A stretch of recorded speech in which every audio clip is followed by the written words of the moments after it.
ये आकाशवाणी है। वार्ताओं के अखिल भारतीय कार्यक्रम में लीजिए सुनिए परिचर्चा, हिंदी का विश्व संदर्भ। परिचर्चा का संचालन कर रहे हैं वरिष्ठ पत्रकार और दिल्ली विश्वविद्यालय में सहायक प्राध्यापक डॉक्टर आलोक रंजन पांडे। आज 10 जनवरी है और 10 जनवरी हिंदी के लिए विशेष महत्वपूर्ण दिन के रूप में जाना जाता है, क्योंकि आज हम विश्व हिंदी दिवस के रूप में मनाते हैं। और आज हिंदी विश्व की सबसे सक्षम मानव संसाधन की अभिव्यक्ति का माध्यम बन गई है। यह विश्व भर में फैल रहे पेशेवर भारतीयों के द्वारा सभी महाद्वीपों तथा महत्वपूर्ण देशों में अपनी उपस्थिति भी दर्ज करा रही है। भारतवर्ष की निरंतर विकासमान राजनीतिक और आर्थिक हैसियत उसे वैश्विक व्याप्ति प्रदान कर रही है। इसी कारण हिंदी की विश्व स्तर पर स्वीकार्यता अनुभव की जा रही है। आज संयुक्त राष्ट्र संघ की आधिकारिक भाषा बनने के लिए हिंदी उसके द्वार पर दस्तक दे रही है। इसी हिंदी के वैश्विक संदर्भ को लेकर आज हमारे साथ 3 महत्वपूर्ण विद्वान, प्रोफेसर पूरनचंद टंडन जी, जो प्रसिद्ध साहित्यकार और अनुवादविद दिल्ली विश्वविद्यालय में प्रोफेसर हैं, डॉक्टर राकेश पांडे जी, जो प्रवासी संसार के संपादक तो है ही, लेकिन इन्होंने अपनी लेखनी के द्वारा हिंदी साहित्य को बहुत समृद्ध किया है। और तीसरे विद्वान हमारे साथ हैं डॉक्टर श्याम सुंदर कथुरिया जी, जो प्रसिद्ध भाषाविद हैं और संयुक्त निदेशक राज्यसभा।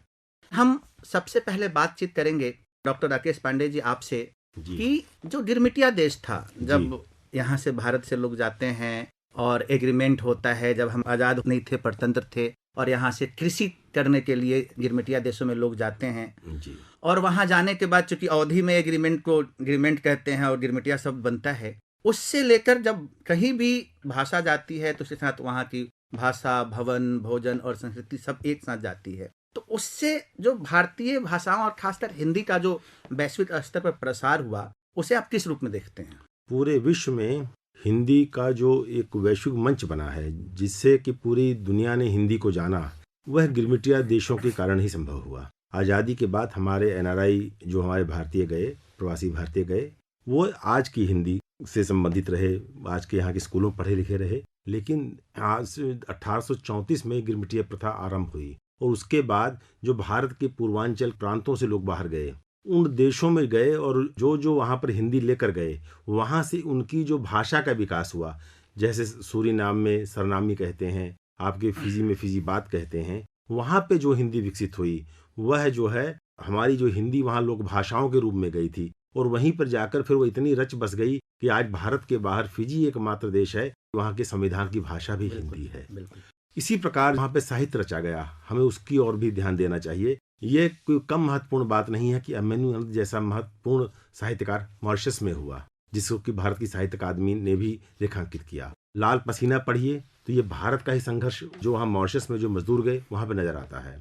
गिरमिटिया देशों को अगर आप देखेंगे तो वहाँ की जो भाषा का विकास हुआ, देखिए हमारे लिए हिंदी जो है, हम खड़ी हिंदी की बात करते हैं, लेकिन जब हम उन संदर्भों के देशों की बात करते हैं, Mauritius, Suriname, Fiji, Guyana, Trinidad, लेकिन लोग आगे मेडागास्कर गए, रियूनियन गए, बहुत सारे देशों में लोग गए, भले वहाँ पे संख्या कम थी, लेकिन भाषाई विकास वहाँ भी हुआ। अब उन देशों में जो हिंदी का विकास हुआ, उनके जैसे आप कुछ उदाहरण देखना चाहेंगे। जैसे हरि साहू की एक सूरीनाम की कविता है, वहाँ भी ये संकट आता है कि हम क्या कह रहे हैं, हमारी भाषा का नाम क्या है। तो उन्होंने कहा कि हम तोके का बोली, हम तोके का बोली, बोली बोली, भाषा बोली, अवधि की भोजपुरी, और अंत में कहते हैं अपन भाषा में एक बात बोली, तुमसे हमें बहुत है प्यार, महतारी भाषा हमार, महतारी भाषा हमार, सरनामी हमार, सरनामी हमार। बहुत बढ़िया।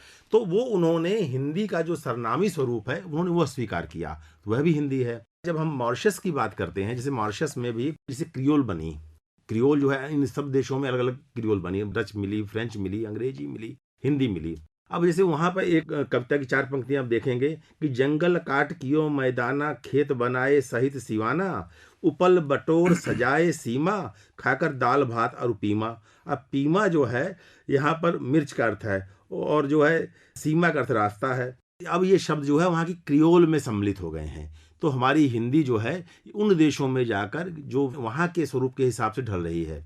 दूसरी बात, पूरे विश्व में हिंदी की स्थिति क्या है, इस पे भी एक आकलन होना चाहिए, जो मुझे लगता है एक बार केवल हुआ 2003 के बाद जब संयुक्त राष्ट्र संघ में हिंदी को जाने की बात आरंभ हुई तो एक एडवोकेसी पेपर तैयार हुआ। एडवोकेसी पेपर को तैयार किया गया विदेश मंत्रालय द्वारा कि किस देश में क्या स्थिति है। तो वहां पर एडवोकेसी पेपर में पहली बार आधिकारिक रूप से यह आकलन किया गया कि कितने, जैसे आजकल बहुत विश्वविद्यालयों में बात होती है कितनी विश्वविद्यालयों में पढ़ाई जा रही है हिंदी, लेकिन कोई सटीक आकलन, कोई आधिकारिक आकलन वह उपलब्ध नहीं है। तो इस प्रकार का अब क्या होना चाहिए, मुझे लगता है कि जैसे संयुक्त राष्ट्र संघ में हिंदी के लिए एडवोकेसी पेपर तैयार हुआ था, उसको जो है अब नए रूप में आना चाहिए, ताकि गिरमिटिया देशों में और अन्य देशों में यूरोप में हिंदी की वास्तविक स्थिति क्या है ये भी पता लगे। बिल्कुल, आपने सही कहा कि वास्तविक स्थिति के लिए हमें काम करने की जरूरत है।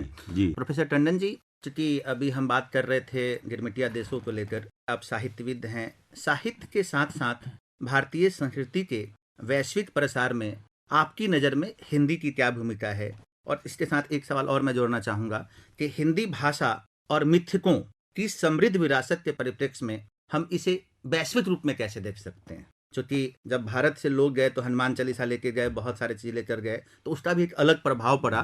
तो ये आप किस रूप में देखते हैं? दरअसल चाहे बात रामायण की हो, गीता की हो, हनुमान चालीसा की हो, गंगा जल आदि की हो, इनको मिथक कहना तो शायद उचित नहीं होगा। मुझे ऐसा लगता है कि जो सांस्कृतिक विरासत है और जो भारतीय ज्ञान संपदा की एक सशक्त सुदीर्घ परंपरा है, ये प्रवासी के रूप में या गिरमिटिया के रूप में या जो लोग भारत से इतर देशों में अपने व्यवसाय के लिए, शिक्षा के लिए या स्थापना के लिए गए, उन्होंने इस दृष्टि से बहुत महत्वपूर्ण काम किया। जैसे मॉरिशस में यहाँ से जो गंगा जल ले गए लोग, उन्होंने वहाँ एक गंगा तालाब बना दिया, उसमें थोड़ा थोड़ा गंगा जल डाल दिया और वो एक गंगा तालाब बन गया। अब वो कोई भी धार्मिक अनुष्ठान हो, आध्यात्मिक कार्यक्रम हो, वो उस गंगा तालाब पर जाकर करते हैं। तो जैसे हम लोग गंगा को महत्व देते हैं, वैसे वो गंगा को महत्व वहाँ भी देते हैं। हर घर में प्रवेश करने से पहले अगर जो हिंदू समुदाय है, उनके घर में एक हनुमान जी का मंदिर है, बिल्कुल घर में प्रवेश करेंगे तो पहले हनुमान जी को प्रणाम करके अंदर जाएंगे। तो ये जो मूल्य हैं, जो भारतीय चेतना और भारतीयता के बोध से हमें जोड़ते हैं, ये वहाँ अद्भुत है। और जिन देशों की बात राकेश जी कर रहे थे, उन्हीं में नहीं, जो यूरोपियन कंट्रीज हैं, उनमें भी बहुत सारे देश ऐसे हैं जहाँ लघु भारत बन गए। जी बिल्कुल। माने वहाँ आप अगर देखें, शिक्षा की दृष्टि से, शोध की दृष्टि से, शिक्षण प्रशिक्षण को एक साथ जोड़कर कैसे, मीडिया की दृष्टि से वहाँ के रेडियो प्रोग्राम्स देखिए, वहाँ का मीडिया देखिए, वहाँ की एम्बेसियों में जो कल्चरल प्रोग्राम्स होते हैं, जो नाटकों की अभिनयता होती है और जो तरह तरह की गोष्ठियाँ होती हैं और जो भारत से हिंदी की पुस्तकों की प्रदर्शनियां आयोजित होती हैं, विक्रय केंद्र स्थापित होते हैं, बहुत बड़े स्तर पर हम देखें कि हिंदी का विस्तार, प्रचार, उसकी स्वीकृति, उसकी पठनीयता लगातार बढ़ रही है। तो मुझे लगता है कि मनोरंजन के क्षेत्र में और अब तो चिकित्सा के क्षेत्र में भी हिंदी की आवश्यकता, अपेक्षा वहाँ महसूस की जा रही है। सर, आपने कथुरिया साहब, सर से ही मिलता जुलता एक सवाल है आपसे कि वैश्विक परिदृश्य में हिंदी के प्रचार प्रसार के और अन्य क्या कारण हो सकते हैं? हम जानते हैं कि भाषाएं एक दूसरे के सहारे एक दूसरे का विकास करते हुए आगे बढ़ रही हैं। हिंदी ने भी इस विश्व की अनेक भाषाओं को प्रभावित किया है, काफ़ी योगदान रहा है। हिंदी ने अपना जो योगदान दिया, उसमें हम भारतवासियों का ही योगदान प्रमुख रूप से रहा है। हमारे भारतीय लोग पुरातन काल से ही धर्म के प्रचारक के रूप में जाते रहे, गिरमिटिया मजदूरों के रूप में गए, उन्होंने भी इस हिंदी को, जैसा कि बताया, बहुत अच्छे ढंग से आगे प्रचारित और प्रसारित किया। उसके बाद कुछ लोग व्यवसाय की तलाश में आज भी जा रहे हैं। हम देखते हैं कि लोग अपना नए व्यवसाय, नए उनकी संभावनाएं तलाशते हुए आगे, नई नौकरियां, विदेशों में काफ़ी संभावनाएं रहती है तो जाते हैं। शासकीय कार्यों से भी कईयों को जाना होता है। ये सब लोग जब जाते हैं अपने देश से बाहर, तो निश्चित रूप से हमारी हिंदी भाषा के शब्दों को भी वहाँ प्रयोग करते हैं। वो सहज ढंग से ही वे शब्द वहाँ की भाषाओं में मिल जाते हैं, वहाँ पर प्रयोग होने लग जाते हैं। न केवल इन लोगों के माध्यम से, अगर आप सिनेमा को देखें, नाटकों को देखें, धारावाहिकों को देखें, उन्होंने खूब जमकर हिंदी का प्रचार प्रसार किया है। उनके माध्यम से एक सहज भाषा के रूप में वहाँ विकसित हुई है, उसका कोई सानी नहीं है। आज देखिए, विश्व में हम एक दूसरे के देशों में घूमने जाते हैं और पर्यटकों की सुविधाओं को देखते हुए, चाहे वो विमान कंपनियां हों, चाहे वो होटल उद्योग हो या किसी भी प्रकार का उद्योग हो, उन पर्यटकों की सुविधाओं को देखते हुए उनकी भाषाओं में ही सुविधा प्रदान करता है। तो कहने का आशय ये है कि ये सभी कारक मिल करके हिंदी को आगे बढ़ाने में बहुत आगे रहे हैं। इसके साथ साथ एक और जी, जी। बिंदु मैं जोड़ना चाहूंगा। जी जी ये तो प्रत्यक्ष आपको दिख रहा है, परंतु इसमें एक भाषाई प्रौद्योगिकी का पहलू भी मत भूलिए। आप देखिए यूनिकोड जैसा जो एक नई एक व्यवस्था जो प्रारंभ हुई इस कंप्यूटरी क्षेत्र में, तो उसने भी हमारी हिंदी भाषा को बड़े अच्छे ढंग से वैश्विक स्तर पर काम करने का मौका दिया, प्रयोग करने का भी मौका दिया। आपने सही कहा, तो आगे भी बहुत काम करने की जरूरत है यूनिकोड में। राकेश जी, आपसे जी, जी। अगला सवाल है मेरा, क्योंकि जी। आपने मॉरिशस पे बहुत काम जी, किया हुआ जी, है, और जी। अभिमन्यु अनंत की एक पंक्तियां मुझे याद आती है। जब यहाँ से भारत के जी, लोग जी। जाते हैं तो ये लिखते हैं, एक हाथ में गन्ना, जी दूसरे में गंडासा, माथे पर पसीना, सिर पर अभाव की बोझिल की गठरी, जी पीठ पर फोड़े से अंकित मालिक के लाल हस्ताक्षर, आंखों में प्रस्तुत ज्वालामुखी का धुंधलका, जी पेट में एक खाली कुआं, जी तार तार हुआ फेफड़ा, उलसी सांसें, गिरवी आत्मा, पैबंद लगा बर्तन, आज भी अकुला रहा है। उस समय के लोग जो 1834 से 1920 में जो जी, भारतीय गए जी, गिरमिटिया देशों जी, में, जी, और जी। आज भी जी यूरोपीय देशों में जा रहे हैं, जी। अमेरिकी देशों में जा रहे हैं, तो गिरमिटिया देशों और अमेरिकी देशों में जो जी। प्रवासी साहित्य है, चूंकि आपका प्रवासी जी, संचार जी, पर बहुत जी, काम जी, है, जी। तो प्रवासी साहित्य और भाषा में जी। आपको कुछ अंतर दिखाई देता है, या आज जो जा रहे हैं क्या अपने साथ वही संस्कार लेकर जी, जा रहे हैं, ये- वही गंगा जल लेकर जा ये रहे हैं? बहुत महत्वपूर्ण प्रश्न जी, है, जी, ये बहुत जी। महत्वपूर्ण प्रश्न है जी। ये। आदरणीय टंडन जी ने बात कही कि यहाँ से वो लोग साहित्य लेकर गए, रामायण लेकर गए, संस्कृति लेकर गए। एक इसका बहुत बड़ा उदाहरण जो है मुंशी रहमान खान है। मुंशी रहमान खान जो है हमीरपुर जिले के रहने वाले थे, और वहाँ से वो रामायण देखने गए और कानपुर से उनका कटिया ले गए सूरीनाम। जी अब उनके पास कोई साहित्य नहीं था, उनको रामायण में बड़ा शौक था। उन्होंने स्मृति के आधार पर जो कुछ पढ़े लिखे थे, उन्होंने तुलसीदास की चौपाइयों के तरीके से उन्होंने क्या लिखा अपने मुसलमान भाइयों के लिए और हिंदुओं के लिए भी लिखा। उन्होंने आदि अनंत प्रभु का नहीं, नहीं कोई सृजनहार, मात पिता प्रभु के नहीं, ना कोई पालनहार, जो कहीं नूर रसूल का, नहीं करत रहमान, तो कुदरत रब आपनी, प्रकट ना करत जहान, नूर की उत्पत्ति जस भई, यही रब की शान। मैं ये बताना चाह रहा हूँ कि जब वो लोग गए यहाँ से, तो उनके साथ जो भारतीयता साथ गई थी उनके साथ में, जी जी उन लोगों ने ये साहित्य रचा जो उनके अंदर आत्मा से निकला था। अगर अभिमन्यु अनंत ने लाल पसीना लिखा, उसमें किरदार जो हैं उनके परिवार है। लेकिन अब जो आपने बात कही कि अब क्या लिखा जा रहा है, अब जो लिखा जा रहा है उसमें अधिकांश लोग भारत से गए, आज़ादी के बाद गए। जी। उन्होंने वो हिंदी पढ़ी है जो हिंदी यहाँ के स्कूल में पढ़ाई गई, हिंदी में लिखने के लिए अभ्यस्त थे, वो उस साहित्य को लिख रहे हैं। जैसे मान लीजिए कोई अगर फूल पे कविता लिखता है या कोई प्यार पे कविता लिखता है, तो चाहे वो भारत में लिख के लिखे और चाहे वो न्यूयॉर्क में बैठ के लिखे या लंदन में लिख के, उस कविता में अंतर नहीं आता है। वो लेखक प्रवासी है, साहित्य प्रवासी नहीं है। इस अंतर को समझना पड़ेगा। मैं बहुत कटुता से इस बात को कहता हूँ कि आपका जो साहित्य है वह प्रवासी होना चाहिए। अगर पासपोर्ट आपका प्रवासी, आप विदेश में रह रहे हैं, तो साहित्य की चाहे प्यार की रचना आप दिल्ली में बैठकर रचें और चाहे बाहर रचें। जो ये गिरमिटिया साहित्य है, ये इसमें इतना संघर्ष है, इतनी पीड़ा है, इतना इसमें एक मानवता का एक वो जो काल है जो 34 से लेकर 1920 तक का, वो एक अलग साहित्य है। और जो आपने बात की कि उसके बाद का लिखा गया साहित्य, उसमें मैं कृष्ण बिहारी का उल्लेख करना चाहूँगा। कृष्ण बिहारी को पढ़िए, जो दुबई में बच्चे, देखिए वो आज के आधुनिक गिरमिटिया कह सकते हैं। जो लेबर जाती है खाड़ी देशों में, वो जिस प्रकार से एक एग्रीमेंट के तहत जाती है और फिर उनको उनकी जो दुर्दशा होती है वहाँ पर, जैसे कोई के घर में शादी है, कोई बहन के लिए पैसे भेज रहा है, एक कहानी मुझे नाम नहीं याद है, उसके घर में माँ बाप पैसे मांगते हैं और उसका एक्सीडेंट में मृत्यु हो जाती है। अब उसके साथी ये नहीं बताना चाहते हैं कि आपके बच्चे की मृत्यु हो चुकी है और माँ बाप पैसे मांग रहे हैं, तो वो उसको पैसे भेज देते हैं। इस प्रकार का जो साहित्य है, तो ये एक अंतर है दोनों के। बिल्कुल सांस्कृतिक मूल्य उधर ज्यादा है। जी जी, बिल्कुल बिल्कुल सही कहा आपने। आज जो हिंदी है वैश्विक मीडिया की सबसे चहेती भाषा के रूप में दिखाई दे रही है, और विश्व में सबसे ज़्यादा पढ़े जाने वाले समाचार पत्रों में से आधे से अधिक हिंदी की है। आप बता रहे थे प्रोफेसर टंडन जी की मनोरंजन उद्योग ने जी। जब एक फिल्म आई थी मेरा जूता है जापानी, तो रसियन सीखा था, जैसे हिंदी पढ़ने के लिए चंद्रकांता संतति को लोगों ने सुना था। तो ये मीडिया जो है किस तरह हिंदी के प्रचार प्रसार में वैश्विक मीडिया अपना काम कर रही है। इसमें डॉक्टर आलोक जी, मैं विशेष रूप से ये उल्लेख करना चाहूँगा, क्योंकि मुझे जहाँ जहाँ जाने का अवसर मिला वहाँ मैंने देखा कि रेडियो पर और टेलीविज़न पर अगर कोई भारत से हिंदी का विद्वान, कोई लेखक वहाँ जाता है चाहे वो किसी भी उद्देश्य से जाए। बहुत बड़ी संख्या में हमारे यहाँ से हिंदी शिक्षण के लिए ICCR के थ्रू बहुत सारे लोग जाते हैं, है ना। उनको विधिवत औपचारिक रूप से भेजा जाता है। वो 1 साल 2 साल 3 साल वहाँ रहकर स्कूल में, कॉलेज में, यूनिवर्सिटी में हिंदी टीचिंग प्रोग्राम्स जो हैं जी। उसमें देश विदेश के लोगों को शिक्षण देते हैं। तो वो कोशिश ये करते हैं कि भारत से यदि कोई व्यक्ति आया है, वो हिंदी भाषी है तो भी और हिंदी इतर भाषा भाषी है तो भी, उसका रेडियो पर, टेलीविजन पर एक इंटरव्यू कराया जाए और उससे भारतीय संस्कृति के बारे में, भारतीय धर्म चेतना के बारे में, भारतीय अध्यात्म के बारे में, भारतीय मूल्यों के बारे में बात की जाए। और वो भारतीय अतीत को अपने देशवासियों के सामने लाना चाहते हैं, क्योंकि उनकी एक संबद्धता भारत के साथ, यहाँ की संस्कृति के साथ रहती है। मैंने ये भी देखा कि बहुत सारे हमारे विज्ञापन जो टेलीविजन में और रेडियो में जाते हैं, पत्र पत्रिकाओं में जाते हैं, क्योंकि बहुत सी पत्रिकाएं यहाँ से वहां जाती हैं और विदेशों से हिंदी की पत्रिकाएं जो प्रकाशित हो रही हैं वो हमारे देश में भी आती हैं।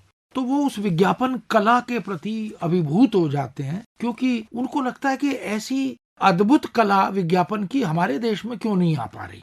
तो वो उसका अनुसरण करते हैं। सिनेमा को लेकर देखिए, संवादों को लेकर देखिए, खेलों की कमेंट्री जो आंखों देखा हाल है उसको लेकर देखें, क्योंकि वहां भी जब खेल होते हैं तो वो हिंदी में कमेंट्री देने की पूरी कोशिश करते हैं बहुत सारे लोग। हमारे यहाँ के बहुत सारे धारावाहिक ऐसे हैं, जैसे महाभारत की बात करें, रामायण की बात करें, या ये जो महिलाओं के जो बहुत सारे प्रोग्राम्स आते हैं, उनकी प्रतीक्षा करते हैं वो। अगर किसी दिन कोई एपिसोड मिस हो जाए तो वो हमारे मंत्रालय को, हमारी एम्बेसी को, दूतावासों को टेलीफोन करके संपर्क करके कहते हैं कि हमारे ये एपिसोड जो हैं ये मिस हो गए हैं, इनको कृपया दोबारा प्रसारित कीजिए। तो उनके मन में एक उत्कट माने समर्पण है भाषा के प्रति, हमारी सभ्यता और संस्कृति के प्रति, हमारे मूल्यों के प्रति। इसलिए स्कूल में, कॉलेज में जो टीचिंग कम्युनिटी है, जो शिक्षक लोग हैं, वो बाकायदा वो सब गतिविधियां जो हमारे यहाँ स्कूलों में होती हैं, जैसे प्रार्थना होती है सुबह, तो वहां भी प्रार्थना होती है। और अनेक विश्वविद्यालय हैं, हमारे दिल्ली विश्वविद्यालय के भी स्कूल ऑफ ओपन लर्निंग के बहुत सारे छात्र हैं जो उन देशों में बैठकर पढ़ रहे हैं। इग्नू के, Indira Gandhi national open university के सेंटर हैं, वहाँ पर अलग अलग देशों में पाठ्य पुस्तकें लिखी जा रही हैं और संदर्भ ग्रंथ लिखे जा रहे हैं। उनकी कविता कहानी की पुस्तकें भारत में आकर छप रही हैं और बहुत सारे लोग हैं जो वहाँ बैठकर वहाँ की पत्र पत्रिकाओं में हिंदी के माध्यम से अपने देश और भारतीयता की तुलना करते हुए भी लिख रहे हैं। तो मैं समझता हूँ कि ये एक बड़ा बिल्कुल सही कहा आपने। कथुरिया जी, अभी आप यूनिकोड की बात कर रहे थे, मैं एक सर्वे बता रहा हूँ। पिछले 2 सालों में केवल गूगल पर रोमन लिपि को छोड़कर 22% लोगों ने देवनागरी लिपि में सर्च करना शुरू किया है, यूनिकोड में लिखना शुरू किया है। तो जो यूनिकोड है, या बहुत सारे, अब तो माइक्रोसॉफ्ट ने बहुत सारे और कुछ हमारे सामने लेकर लाया, तो क्या जो हिंदी हमारी है ये सूचना, संचार और तकनीकी की भाषा बन सकती है? मैं एक उदाहरण पहले दे दूं आपको। आजकल OTT खूब चल रहा है, ओवर द टॉप में हम खूब सारे देख रहे हैं। मुझे हिंदी नहीं आती, लेकिन वो नीचे हमारे पास सबटाइटल आ रहा है, अब हिंदी में देख रहे हैं। उसी तरह आजकल जब हम अनुवाद कर रहे हैं तो अंग्रेजी से हिंदी में तुरंत, जो गूगल लेंस हमारे पास आया है, अब तो किसी चीज़ को टाइप करने की जरूरत नहीं है, फोटो खींचिए, गूगल लेंस से आप सामने ला के रख सकते हैं। क्या हिंदी जो है सूचना, संचार और तकनीक की भाषा बन सकती है? और यदि बन सकती है तो क्या क्या उसके कारण हो सकते हैं? देखिए, हिंदी सूचना प्रौद्योगिकी की भाषा बन चुकी है, बन सकती नहीं, बन चुकी है। मैंने महसूस किया है, अनेक व्याख्यानों में जाता हूं तो लोगों को ज्ञान ही नहीं है कि प्रौद्योगिकी के क्षेत्र में हमारी हिंदी कहां पहुंच चुकी है, उनकी कल्पना से भी परे पहुंच चुकी है। सोशल मीडिया में कोई ऐसा नहीं है जहां पर आप हिंदी का प्रयोग नहीं कर सकते, चाहे व्हाट्सएप हो, चाहे इंस्टाग्राम हो, चाहे लिंक्डइन हो। लिंक्डइन ने तो भी पिछले 10-15 दिन पहले पूरे पृष्ठों के विज्ञापनों के माध्यम से प्रचार प्रसार किया कि लिंक्डइन अब हिंदी में भी सुलभ है। और देखिए, संयुक्त राष्ट्र संघ भी अब हिंदी में ट्वीट करता है। अनुवाद के क्षेत्र में आज, हालांकि पूरी तरह आश्वस्त नहीं हो सकते उसकी शुद्धता पर, फिर भी गूगल ने, माइक्रोसॉफ्ट ने अनुवाद के क्षेत्र में इतने अच्छे टूल्स दिए हैं जो सरल वाक्यों का तो अच्छे से अनुवाद कर ही देते हैं। परंतु भाषा जो है वो भावनाओं से जुड़ा विषय है, उन्होंने जितना योगदान किया है वो कम नहीं है। आगे बढ़ते हैं, आपको टाइप करने की जरूरत नहीं है, आप बोलिए, टाइप होता जाएगा टेक्स्ट। जब आप इन टूल्स का प्रयोग करते हैं टाइपिंग के लिए, उनकी शुद्धता की गारंटी बनी रहती है। एक टाइपिस्ट और क्लर्क भी उतनी शुद्धता से टाइप नहीं कर सकता जितनी शुद्धता से ये टूल्स टाइप करते हैं। इनका एक सिस्टम रहता है, शब्द को कैच करते हैं, फिर मैच करते हैं, अपनी वोकेबलरी से शब्द को उठा करके टाइप कर देते हैं। और देखिए, ये तो रहा स्पीच टू टेक्स्ट। अब टेक्स्ट टू स्पीच भी लीजिए। आपने टेक्स्ट है आपके पास, आप पढ़ना नहीं चाहते, आपके पास समय नहीं है, आप सुन सकते हैं, सुनिए, आप सुनते रहिए, आप अपना दूसरा काम भी करते रहिए। आपके पास हार्ड कॉपी है, आप चाहते हैं कि मैं इसे टाइप क्यों करूं, टाइप करने में फिर समय नष्ट होगा, कोई आवश्यकता नहीं है, ये कोई लोहे के टाइपराइटर का युग नहीं है। आप उस पीडीएफ को बनाइए, बहुत अच्छी सुविधा है, लोग अभी जानते नहीं, परंतु आपकी मेहनत को बिल्कुल खत्म कर देता है, मेहनत करने की जरूरत ही नहीं है। अब लिप्यंतरण को ले लीजिए, आप देखिए, आपके पास यदि हिंदी का टेक्स्ट है, आप उसे कन्नड़ लिपि में पढ़ना चाहते हैं, या कन्नड़ भाषा का टेक्स्ट देवनागरी लिपि में पढ़ना चाहते हैं, इस प्रकार भारतीय लिपियों को भी आपस में बदलने की सुविधा इन टूल्स और सॉफ्टवेयर के माध्यम से है। तो अभी इसके काफी प्रचार और प्रसार की आवश्यकता है।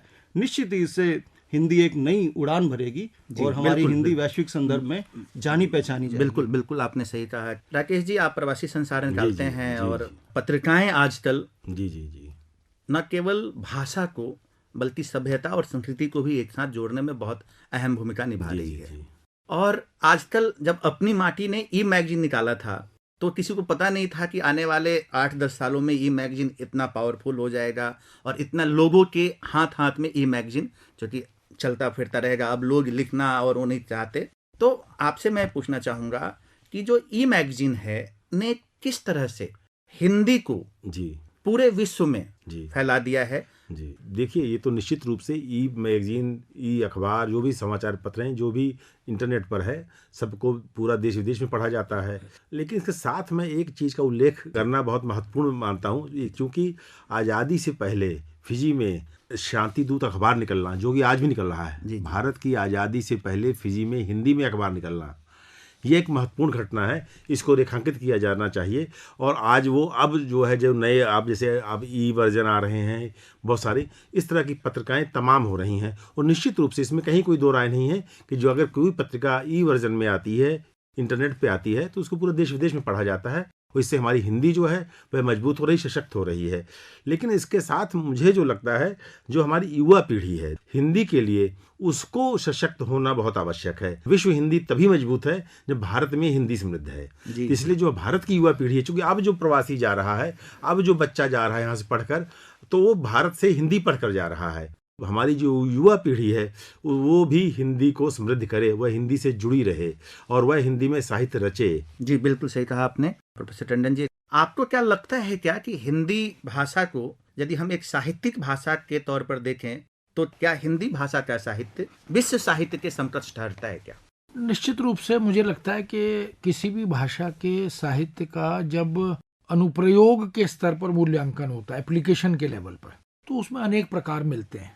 हम भारतेंदु युगीन हिंदी की बात करें, फिर द्विवेदी युगीन हिंदी की बात करें, फिर छायावादी हिंदी की बात करें, फिर छायावादोत्तर हिंदी की बात करें, तो हम क्रमशः देख सकते हैं कि हिंदी का स्वरूप बदल रहा है। और वही नहीं, व्यक्ति विशेष, लेखक विशेष के संदर्भ में भी हम देख सकते हैं। प्रेमचंद की प्रारंभिक रचनाओं में प्रेमचंद जिस रूप में दिखाई देते थे, वो उनकी प्रौढ़ अवस्था में लिखी गई रचनाओं में बिल्कुल अलग तरह से दिखाई देते हैं। तो प्रवासी लेखन में अगर किसी को दोष दिखाई देता है, मुझे लगता है वो दृष्टि दोष ज्यादा है। हम भारतीय हिंदी लेखन को और उनसे जो विदेशों में बैठकर हिंदी में लेखन कर रहे हैं, उनकी तुलना नहीं कर सकते। ये तुलना का आधार ही बिल्कुल व्यर्थ है। तो मुझे लगता है कि उस प्रवासी लेखन का मूल्यांकन, उसकी कसौटी एक अलग होनी चाहिए, और होती भी है। जी जी। हम जब उनका इतिहास लिखते हैं, प्रवासी हिंदी लेखन का, पूरा हिंदी साहित्य का इतिहास, चाहे वो कविता का हो या गद्य का हो या अलग अलग अनुशासनों का हो, उसमें हम तुलना करें तो बेहतर होगा कि फिजी में, मॉरिशस में, ट्रिनिडाड में, इन देशों में जो हिंदी लिखी जा रही है, उनमें समानता विषमता क्या है। लेकिन हम कहेंगे साहब प्रेमचंद से हम तुलना करेंगे, तो अभिमन्यु अनंत जैसे लेखक तो प्रवासी लेखन में सारे नहीं हैं। लेकिन फिर भी मुझे लगता है कि हमारे देश में भी जो हिंदी में बहुत अच्छा लेखन नहीं कर रहे, उनसे कहीं बेहतर लेखन करने वाले लोग विदेशों में बैठे हैं और वो लिख रहे हैं। हमारे दिल्ली में और भारत में अनेक यूनिवर्सिटियां हैं जो प्रवासी साहित्य पर रिसर्च करा रही हैं। विश्व की प्रमुख अन्य भाषाओं की तुलना में हिंदी का चरित्र अधिक समावेशी भी है। आपको क्या लगता है कि हिंदी का अभी जो आने वाला समय होगा वह कैसा होगा? देखिए, भाषा के प्रचार और प्रसार का संबंध सत्ता से हमेशा रहा है। जो सत्ता में रहा है उसकी भाषा आगे बढ़ी है। हम जानते हैं कि अंग्रेज़ों के साम्राज्य में कभी सूर्यास्त नहीं होता था, तो उन्होंने एक छत्र राज्य किया पूरे विश्व में, और उन्होंने अपनी अंग्रेजी का प्रचार प्रसार भी किया।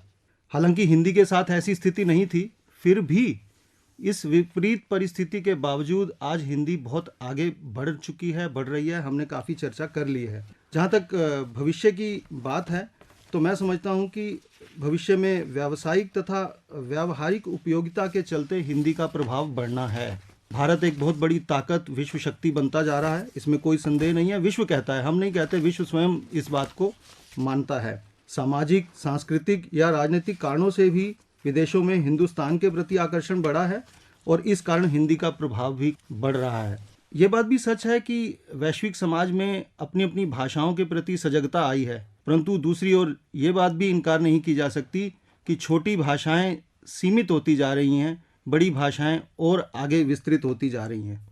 हिंदी एक बड़ी भाषा के रूप में उभर कर सामने आ रही है, और इसके कारण मुझे लगता है कि विश्व में जो हिंदी की महत्ता है, जो स्वीकार्यता है, उसमें कहीं कोई कमी नहीं आने वाली। कोई इसकी उड़ान को कोई आगे रोक नहीं सकता। अंतिम सवाल टंडन जी आपसे, चूँकि अनुवाद की बात न करें और हिंदी की हम बात कर लें, और विश्व हिंदी दिवस है, अनुवाद से कितनी संभावनाएं हैं, या अनुवाद में कितनी संभावनाएं हैं हिंदी के लिए? मुझे लगता है कि पूरे विश्व को भारत की भाषा भाषी समुदाय से जोड़ने की जो शुरुआत है वो अनुवाद के माध्यम से हुई है, और इसलिए मैं अनुवाद को एक बहुआयामी और बहुदिशागामी ऐसे सेतु के रूप में देख रहा हूँ जो निर्बाध आवागमन के रास्ते खोल रहा है। चाहे कालजयी रचनाएं भारत की हों, चाहे कालजयी रचनाएं भारतेतर देशों की भाषाओं की हों, उनमें परस्पर विनिमय का सिलसिला बहुत तेजी से शुरू हो गया है। और इसका एक सशक्त उदाहरण हमारी जो नई राष्ट्रीय शिक्षा नीति है उसके रूप में भी हम देख सकते हैं, क्योंकि उन्होंने अद्यतन और अधुनातन वैश्विक विकास की दृष्टि से अनुवाद को रीढ़ की हड्डी के रूप में स्वीकार किया, उसे रेखांकित भी किया। यही कारण है कि हम अपनी समस्त भाषाओं की दुर्लभ, महत्वपूर्ण, जिसके साथ नामी ग्रामी लेखक जुड़े हैं, उन रचनाओं को अनुवाद के माध्यम से दुनिया के मंच पर ले जा रहे हैं, और अब इसमें बहुत सफलता मिल रही है। कोई ऐसी बड़ी रचना अब नहीं बची है जिसका अंग्रेजी में और अंग्रेजी के माध्यम से दूसरी भाषाओं में अनुवाद ना हुआ हो। और हमारे यहाँ तो टैगोर को नोबेल प्राइज मिला ही अनुवाद के कारण है। गीतांजलि का अनुवाद हुआ तभी उनको नोबेल प्राइज मिला। बच्चन को दुनिया में ख्याति मधुशाला के रूप में अगर मिली तो रुबाइयात उमर खय्याम के अनुवाद के माध्यम से ही मिली, भले ही वो इनडायरेक्ट ट्रांसलेशन था, लेकिन था। तो ऐसी अनेक रचनाएं, गीता का अनुवाद, महाभारत का अनुवाद, रामायण का अनुवाद, अब कबीर का अनुवाद हो रहा, अब घनानंद का अनुवाद हो गया, अब तुलसी का अनुवाद हो गया, ऐसी असंख्य रचनाएं हैं। गीता के तो ऐसा कहा जाता है कि 200 से ज़्यादा अनुवाद हो चुके हैं जी। और लगातार अभी चल रहा है। और ये भी मानने की बात है कि अनुवाद कोई भी अंतिम नहीं होता, क्योंकि ये कहा जाता है कि translation is an endless travelling, निरंतर प्रक्रिया, तो एक अंतहीन यात्रा है और लगातार उसमें संशोधन परिवर्तन हो रहा है। मुझे लगता है हिंदी का विस्तार अनुवाद के माध्यम से वैश्विक फलक पर हो रहा है, और वो दिन दूर नहीं जब अनुवाद के कारण ही हिंदी संयुक्त राष्ट्र संघ की भाषा बनेगी। बिल्कुल आपने सही कहा कि हिंदी, हमारी हिंदी, राष्ट्रभाषा हिंदी, देश के आन की हिंदी, संस्कृत की लाडली बेटी हिंदी, मातृभाषा हिंदी, हमारा मान, सम्मान, अभिमान की भाषा हिंदी, हिंदुस्तान के माथे की बिंदी हिंदी, सुंदर, मीठी, सरल और सहज भाषा हिंदी, और सभी जन को एक सूत्र में पिरोने वाली हिंदी वैश्विक पटल पर उस ऊंचाई तक नहीं पहुंच पाएगी जब तक कि उसमें रोजगार न हो, अपने जीवन यापन की भाषा न हो। क्योंकि आज का युवा तभी जुड़ेगा जब उसमें रोजगार, जीवन यापन, अपनी भाषा, साहित्य, संस्कृति, सम्मान सब कुछ हो। आप सबने समय दिया, बहुत बहुत धन्यवाद। हिंदी का विश्व संदर्भ वार्ताओं के अखिल भारतीय कार्यक्रम में अभी आप ये परिचर्चा सुन रहे थे। प्रतिभागी विशेषज्ञ थे जाने माने साहित्यकार, भाषाविद और दिल्ली विश्वविद्यालय में प्रोफेसर डॉक्टर पूर्ण चंद्र टंडन, राजभाषा के संयुक्त निदेशक डॉक्टर श्याम सुंदर कथूरिया, हिंदी सेवी और संपादक डॉक्टर राकेश पांडे और वरिष्ठ पत्रकार और दिल्ली विश्वविद्यालय में सहायक प्राध्यापक डॉक्टर आलोक रंजन पांडे। परिचर्चा का संचालन कर रहे थे डॉक्टर आलोक। कार्यक्रम के प्रस्तुतकर्ता थे राम अवतार बैरवा। ये कार्यक्रम आकाशवाणी के दिल्ली केंद्र से प्रसारित किया गया।